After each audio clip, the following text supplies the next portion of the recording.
Have a seat. Make yourselves comfortable anywhere up here on the chancel or the stairs.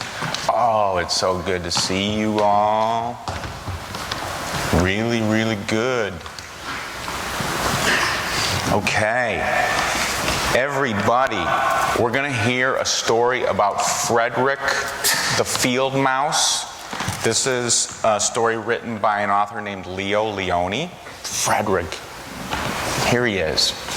Well, Frederick was a part of a family of field mice. They lived on a field that was so pretty. There was a stone wall, an old stone wall that they spent a lot of time on. It was a special wall. And the wall was near a barn that a farming family had just left because they had a change in their lives, so they left it. But they were in a hurry when they left, so some of the food from their work was still there. And it was time to gather food because winter was not that far away when the land doesn't give food anymore, and the mice had to prepare because they want to eat, they need to eat during the winter.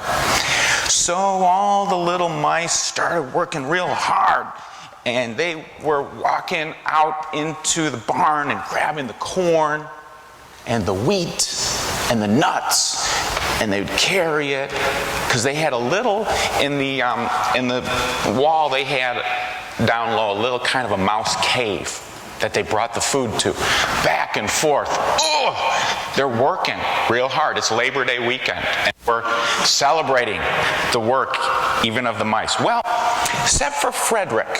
You notice here he is, what's he doing? Sitting. He is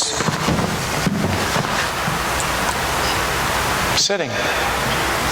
Just looking at the field. And you know, his brothers and sisters and the friend, they're all saying, "Hey, Frederick, we're working over here. What are you doing? You going to chip in and help?" He said, "You know, I'm gathering the sun because when winter comes, we're going to need its warmth." Okay, well, you know, that's interesting, but we're working to gather the food, Frederick. Okay, well, I'm gathering colors. I'm gathering colors. And he looked out onto the field and saw all kinds of different colors in nature and the plants and the flowers and the animals. He says, I'm putting them in my memory. Okay, Frederick, well, they kept saying, well, we could use a little help there. It sounds, we don't really understand what you're saying.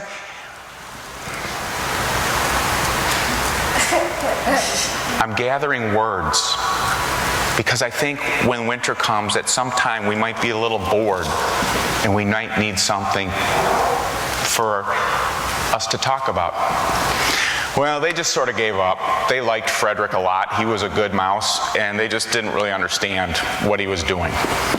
So, winter comes, fast forward, and there they are in the mouse cave, and sure enough, there's no food out there. They sent a scout out, and there's no food left. So, the corn, they're eating the corn and the wheat and the nuts. You know, they're all happy, and they're telling some, you know, they got a few stories themselves about the silly cat or the sly fox. But the days and the weeks go by. They're long days of winter. It's dark and cold winter. Not like today. It's dark and cold in the winter. And sure enough, they're starting to there's less food. They've told that same story about the silly cat 12 times. And they say, "Hey, Frederick, what were you doing? What was that?" And he said, "Well, I want you to think about it a little bit. Do you remember the yellow of that sun and how it shines down on us in summer?" And they thought about it, and it made them feel warm. And he said to them, "Do you remember in summer those colors that we saw? Do you remember the blue periwinkles and the red poppies and the yellow wheat and the green leaves?" And they all thought about it, and they saw the colors. And then they said, well, Frederick, you know, we're a little bored. We don't have anything to talk about. And he said, who scatters snowflakes? Who melts the ice? Who spoils the weather? Who makes it nice? Who grows the four-leaf clovers in June? Who dims the daylight? Who lights the moon? He said, Frederick, that was great. Would you come on? You are a poet. And he said, I know. He blushed.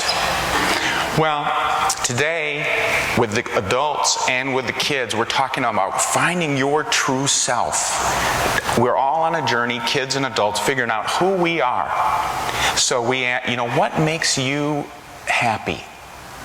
Who do you feel comfortable around? Who can you be yourself when you're with? These are important questions.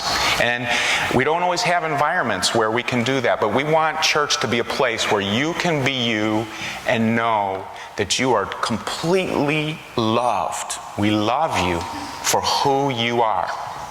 Okay? And it's true. So now we're going to sing you off to your time. We're going to do a little yoga, a little movement, and talk about being your true you, like Frederick.